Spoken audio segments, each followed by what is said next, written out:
अलले तलल्ले खत्म करे और आमदन में इजाफा करे। अब दूसरी और कड़ी शर्त सामने आ गई है। IMF ने भी NRO 2 बल्कि मदर ऑफ ऑल NROs की मुखालफत कर दी है, जिसके बाद नाअहल लीग की नींदें उड़ चुकी हैं। मुस्लिम लीग नून में इख्तिलाफात और लड़ाइयां जोर पकड़ रहे हैं। मिफ्ता इस्माइल और इसहाक डार के दरमियान पहले ही लफ्जी जंग जारी थी, अब इसमें ख्वाजा आसिफ भी कूद पड़े हैं। हुकूमत और इत्तेहादी जमातों के बाद अब मुस्लिम लीग नून के अंदर भी जूतियों में दाल बट रही है। IMF ने किस कानून की मुखालफत की है और क्या शर्त लगाई है? IMF के डू मोर के जवाब में इस हुकूमत ने नो मोर क्यों कहा? इस सारे माजरे पर आज की इसी वीडियो में तफसील के साथ बात की जाएगी। मुअज़्ज़िज़ दोस्तों, कर्ज प्रोग्राम की बहाली से मुतल्लिक जब भी हुकूमती अरकान से सवाल किया जाता तो कभी कहा जाता कि इंटरनेशनल मॉनेटरी फंड के हुक्काम ने पेट्रोल की कीमतें बढ़ाने का कहा है। कभी कहा गया कि तनख्वाहदार तबके को दी जाने वाली टैक्स छूट हटाने का मुतालबा किया गया है, तो कभी कहा गया कि बस हमें कर्ज की रकम मिलने वाली है। लेकिन ये सब इस हुकूमत की तरफ से झूठ कहा जा रहा था। जबरदस्ती के वज़ीर आज़म शहबाज शरीफ ने तो यहाँ तक कहा कि हमने IMF की तमाम शराइत मान ली हैं, अगर कोई नया मुतालबा सामने न आया तो हमें कर्ज की रकम मिल जाएगी। लेकिन हकीकत इसके बरक्स थी। खोजी टीवी के मुअज़्ज़िज़ दोस्तों, ये तो हम आपको पहले ही बता चुके हैं कि IMF हुकाम ने मिफ्ता इस्माइल की खूब क्लास ली थी कि आप तेल की कीमतें बढ़ाने का मलबा हमारे सर क्यों थोप रहे हैं। हमने तो कीमतें बढ़ाने का नहीं कहा था, हमने तो सिर्फ तजावीज दी थी कि अपने इखराजात कम करें और टैक्सेस लगाकर मजीद रकम हासिल करें ताकि बजट खसारा कम किया जा सके।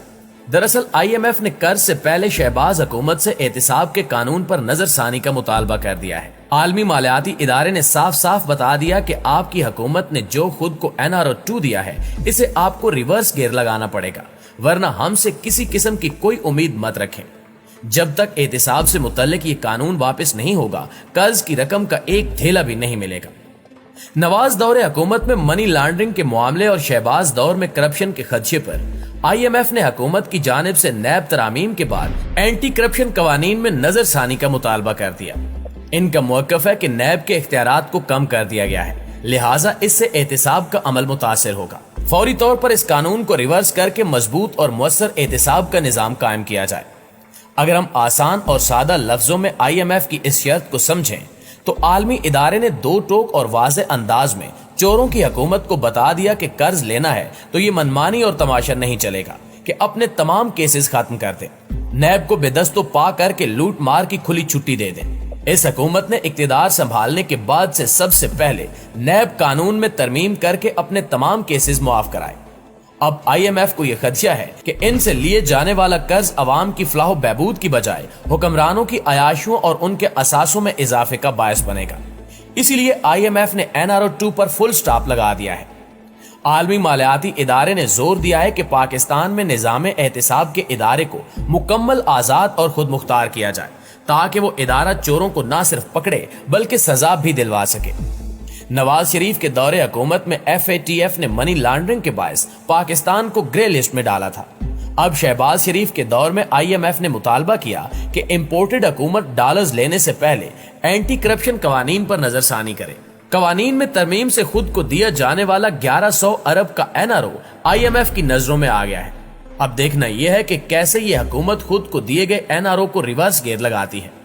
हुकूमत के दिल में आवाम का कितना दर्द है, इस बात का अंदाजा आप इस बात से लगाइए कि जब IMF से आमदन बढ़ाने का दबाव आया तो सिर्फ तेल पर फी लीटर 100 रुपए एक माह के अंदर बढ़ा दिए गए।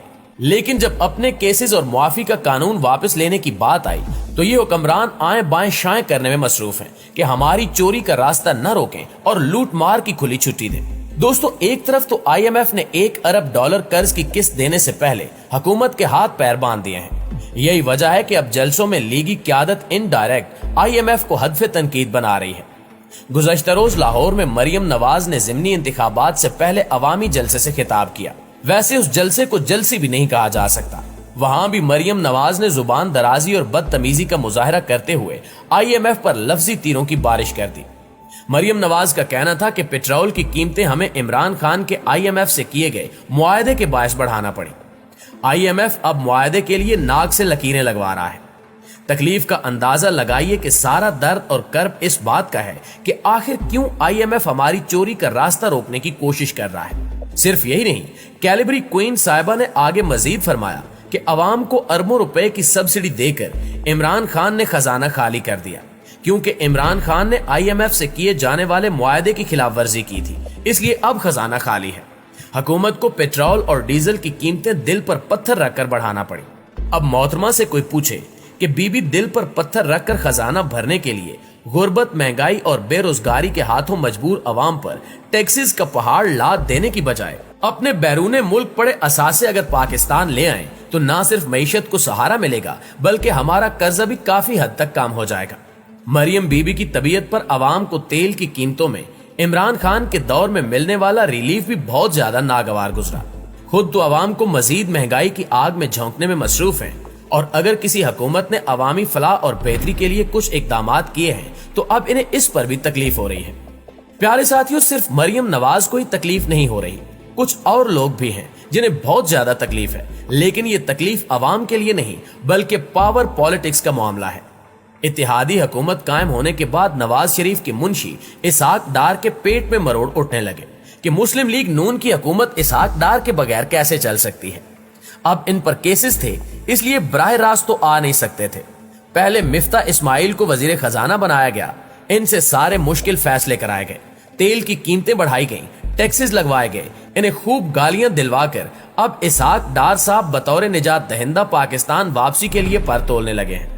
جیسے ہی اسحاق ڈار نے وطن واپسی کا اعلان کیا، یہاں موجود شہباز شریف گروپ میں کھلبلی مچ گئی۔ انہوں نے اپنی پارٹی کے رہنما اسحاق ڈار کے خلاف خبریں پھیلانا شروع کر دی۔ جواب میں مریم نواز کی گالم گلوچ برگیڈ نے مفتاح اسماعیل اور شہباز گروپ کی ایسی تیسی کر کے رکھ دی۔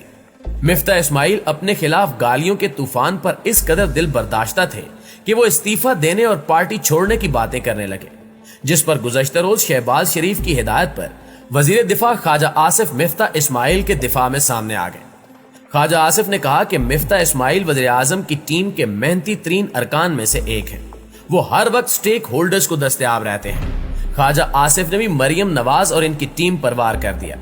اب بیچارے کھل کر یہ نام لے کر تو شہزادی پر تنقید نہیں کر سکتے تھے، اس لیے ڈھکے چھپے لفظوں یا یوں کہہ لیں کہ شوگر کوٹڈ اور ہومیوپیتھک انداز میں اپنی لیڈر مریم نواز کو ہدف تنقید بنایا۔ خواجہ آصف نے کہا کہ بدقسمتی سے مفتاح اسماعیل پر مسلم لیگ نون کے اندر سے بھی تنقید ہوئی ہے، مگر اس وقت مفتاح اسماعیل کے ساتھ یکجہتی کا اظہار کرنے کی ضرورت ہے۔ شاہد خان عباسی بھی میدان میں آ گئے اور بولے کہ پاکستانی معیشت سے متعلق مفتاح اسماعیل کے علم کا پاکستانی سیاست میں اور کسی سے کوئی موازنہ نہیں ہے۔ مفتاح اسماعیل نے پاکستان کو دیوالیہ ہونے سے بچانے میں اہم ترین کردار ادا کیا ہے۔ اب مسلم لیگ نون میں واضح دراڑ پیدا ہو چکی ہے اور اصل تماشا اسحاق ڈار کی واپسی کے بعد شروع ہوگا، کیونکہ وہ کہہ چکے ہیں کہ وہ جولائی کے آخری ہفتے میں پاکستان آئیں گے اور ان کی واپسی میں شہباز شریف کی رضامندی شامل ہے۔ اب ڈار کی واپسی پر شہباز شریف کتنے راضی اور کتنے ناراض ہیں اور یہ سارا معاملہ کہاں تک جائے گا یہ تو آنے والا وقت ہی بتا سکتا ہے، لیکن آپ دوستوں کی رائے اس بارے میں کیا کہتی ہے کمنٹ کر کے ہمارے ساتھ شیئر ضرور کیجیے گا۔ انشاءاللہ آپ سے ملاقات ہوتی ہے اگلی ویڈیو میں، تب تک اپنا ڈھیر سارا خیال رکھیے۔ اللہ نگہبان۔